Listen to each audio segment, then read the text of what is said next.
역사적인 북미 정상회담이 이제 끝났죠. 싱가포르 현지 상황은 어떠할까요? 네, 싱가포르에 나가 있는 저희 CBS 보도국의 구용회 기자 연결해 봅니다. 구용회 기자 안녕하세요. 네, 안녕하십니까. 싱가포르 미디어 센터에 나와 있습니다. 기자회견도 생각보다 상당히 오래 했더라고요. 1시간 거의 반 가까이 한 것 같은데 그 후에는 네네, 아주 지금 굉장히 오래 했죠. 네, 그 후에는 공식적인 무슨 행사 같은 거 지금 전혀 없는 거죠? 네, 이제는 그 역사적인 북미 정상회담, 70년 만에 북미 양국 지도자가 만나는 그 정상회담의 대단원이 막을 내렸다고 볼 수가 있습니다. 네. 네. 자, 그럼 두 사람은 언제 북한으로 미국으로 갑니까? 네, 지금 그 김정은 북한 국무위원장의 경우 오늘 밤 10시에 돌아간다고 합니다. 이미 그 베이징에서 임차했던 중국 전세기가 싱가포르 창의공항에 도착한 상태이고요. 예. 그래서 10시쯤 출발할 것 같고요. 트럼프 대통령은 원래 우리 시간으로 9시쯤 갈 예정인데 기자회견이 좀 길어지면서 시간이 약간 미뤄질 수도 있을 것 같습니다. 예. 혹시 어젯밤에 김정은 위원장이 깜짝 외출을 하지 않았습니까? 그럼 네네. 밤 10시에 출발한다면 그 사이에 싱가포르 현지에서 또 무슨 일정이 있는 거 아닐까요? 김정은 위원장이 어제 이제 관광대국인 싱가포르를 잠깐 참관하지 않았습니까? 이제 예. 밤에 한 것은 여러 가지 그 경호나 신변상 문제 때문에 그리고 여러 가지 그 일정 때문에 아마 밤을 선택한 것 같고요. 예. 싱가포르에서 더 이상 뭐 다른 일정은 지금 현재로서는 없을 것 같습니다. 그렇군요. 네네. 그리고 폼페이오 미국 국무장관은 바로 한국으로 온다고요? 폼페이오 장관이 아마 내일 오후쯤에 한국에 도착할 겁니다. 그러면은 강경화 외교장관과 회담도 가질 거고요. 예. 그리고 아마 청와대를 찾아서 문재인 대통령을 예방하고 예. 이번 정상회담의 결과를 설명하는 시간을 가질 겁니다. 그게 내일이 될지 모레가 될지 아직은 확실치 않습니다. 예. 그리고 원래 정상회담이 오늘 하루로 끝나는 게 아니라 하루 더 연장될 수도 있다라고 하는 관측들이 많았었는데 그냥 오늘 하루로 최종 결정된 건 어떤 요인 때문일까요? 네, 사실 그 정상회담이 내일까지 이루어질 수 있다는 것은 트럼프 대통령의 말 때문이었죠. 예. 트럼프 대통령이 그 과정이 될 것이다, 프로세스가 될 것이다. 그러면서 정상회담이 이틀, 3일이 될 수도 있다 이렇게 얘기를 했습니다. 그렇지만은 트럼프 대통령이 또 어제는 이런 말을 했었죠. 1분이면 김정은 위원장의 의지를 확인할 수 있다. 이런 맞아요. 얘기도 하지 않았습니까? 맞아요. 그러니까 오늘 그 트럼프 대통령과 김정은 위원장이 역사적인 정상회담 자리에서 특히 트럼프 대통령은 김정은 위원장의 비핵화에 대한 의지, 진정성을 확인했다고 볼 수 있습니다. 그러니까 허심탄회하게 모든 대화를 나눴다. 그래서 김정은 위원장의 그 의지를 확인했기 때문에 회담을 내일까지 할 필요가 없다. 오늘 공동선언문에 합의를 했고 그래서 일단 그 포괄적인 합의문에 포괄적인 선언에 합의를 하고요. 다음에 이제 구체적인 조치를 위해서 폼페이 장관과 그의 격에 맞는 북한 고위급 인사, 지금은 아마 리용호 외무상이 그 파트너가 되지 않을까 생각되는데요. 아하. 이제 그 국무장관, 외무상 간의 고위급 레벨에서 이제 구체적인 비핵화 조치를 추가로 논의하기로 하지 않았습니까? 그랬죠. 이것을 그 미국 내에서 이제 다음 주에 논의를 하고 빠른 시일 안에 가장 빠른 시일 안에 양국이 후속 그 실무회담, 고위급 실무회담을 가동시키기로 합의를 했습니다. 예. 그리고 김정은 위원장을 백악관으로 초청했고 초청에 응했다.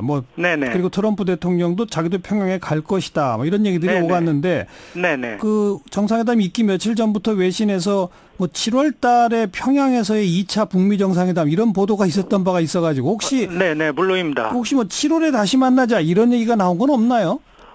그러나 지금 이곳 싱가포르 현지에서 나오는 얘기는 오늘 공동선언문이 나왔지 않습니까? 예. 사실은 그 포괄적인 그 협상이 아니거든요. 여기에 그 비핵화의 구체적인 시한이라든지 예를 들면 2020년까지 북한의 비핵화를 완료하겠다. 또는 그 북한이 6개월 안에 구체적인 그 비핵화 조치가 있을 수 있지 않습니까? 그동안 언론들이 결국 큰 오보가 됐습니다만은 핵탄두를 반출한다. 그렇죠. 이런 얘기가 많이 있었는데, 이런 비핵화에 대한, 핵탄두 반출은 어렵더라도 북한이 핵 목록을 신고한다든지, 이런 기본적인 부분에서 북한이 이행해야 할 구체적인 조치가 오늘 포함됐어야 되는데, 아까 비핵화 시한이나 이런 구체적인 조치가 포함되지 않았기 때문에,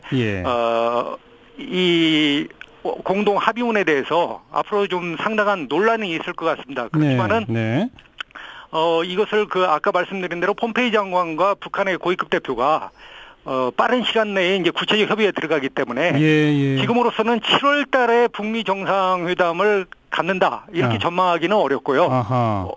어쨌든 간에 북미 정상이 비핵화 의지 또는 체제 보장에 대한 의지를 확인했기 때문에 빠른 속도로 간다고는 하지만 이 북핵 문제가 보통 복잡한 문제가 아닙니다. 사실은 그렇죠. 북한처럼 핵무력을 가진 국가가 세계에 어느 나라도 없었습니다. 그리고 지금까지 가보지 않은 길이기 때문에 앞으로 어느 정도 시간은 불가피하다. 이런 전망에서 볼 때 7월보다는 9월이 될지 10월이 될지 알겠습니다. 올해 안에는 한 번쯤 열리지 않겠냐 이렇게 전망을 해봅니다. 혹시 그 취재기자로서 현지에서만 느낄 수 있었던 좀 특별한 점 이런 게 있나요?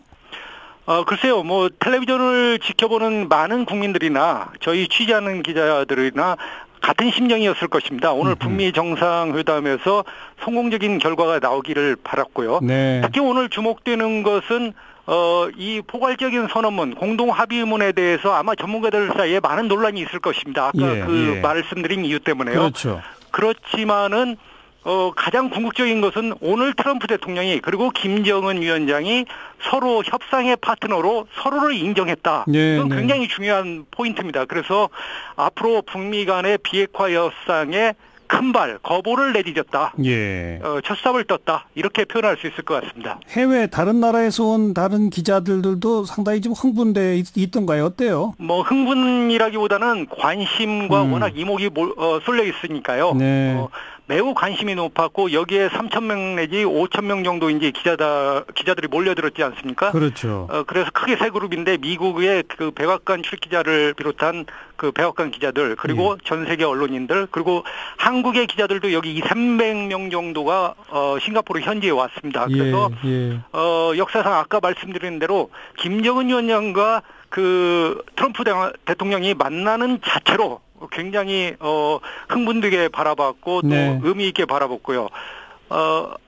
좀 우스갯소리 얘기하면은 만약에 트럼프 대통령이 푸틴 대통령이나 시진핑 대통령을 그분들을 죄송하지만은 10명을 만났더라도 이렇게 많은 그 눈과 귀가 쏠렸을까 이런 생각이 듭니다. 그만큼 김정은 위원장의 행보에 대한 그 전 세계 관심이 높았다는 것이죠. 그렇죠. 그리고 처음이라고 하는 점이 또 그만큼 의미가 큰 거겠죠. 그렇죠. 북미 간에 얼마나 반목과 대립을 해왔습니까? 70년 동안요. 자, 계속 수고하십시오. 고맙습니다. 네, 고맙습니다. 싱가포르 현지의 CBS 보도국 구용회 기자였습니다.